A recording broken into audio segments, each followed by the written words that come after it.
Hey everybody, this is Kevin McFarland from The Art of Emergency Nursing, and you're listening to 30 Days to Being a Badass ER Nurse. In the next 30 days, I'm going to give you some quick tips and tricks to help you be a better ER nurse. And of course, as always, it's not just me you're going to hear from. I've recruited some of my friends to give you some of their tips and tricks so they can share their knowledge as well. So don't forget to subscribe so that you catch all the episodes. And if you find one of these tips and tricks are really helpful, give me a shout out on social media and share it with your friends. Let's get into today's tip. Hey everybody, this is Kevin and welcome to day 18 of the 30-day challenge, 30 days to being a badass ER nurse.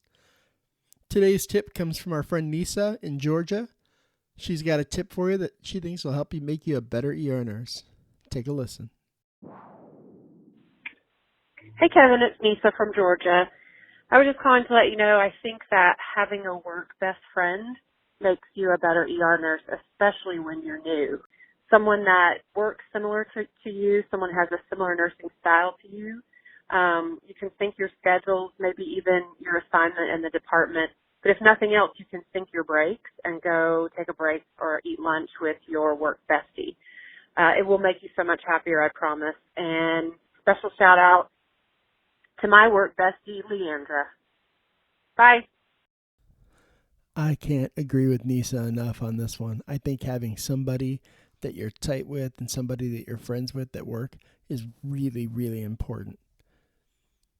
In one of my jobs, I had somebody who I used to call my work wife because we were always together. We were always talking. She was my sounding board and I was hers. It was always nice to have somebody that you can go and you can ask questions to. Even those questions that you're like, okay, I feel like a dope and I should know this, but I'm going to go ahead and ask you anyway. You can do that with your work bestie and they'll understand.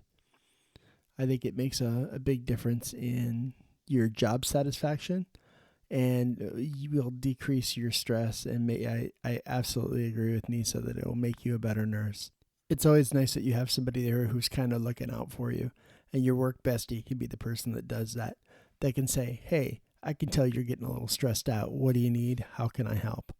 That makes all the difference in the world. And sometimes that's all you really need to hear is, hey, you look like you're having kind of a tough time. What's going on?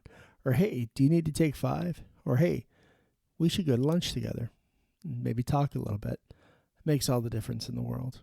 So I hope you have a work bestie. I hope you have a work bestie that you get to hang out with and work a few shifts with. If you don't, I would encourage you to keep the options open and consider bringing somebody in and bringing them close. I hope that tip helps you. Hope you had a great weekend and have a good shift.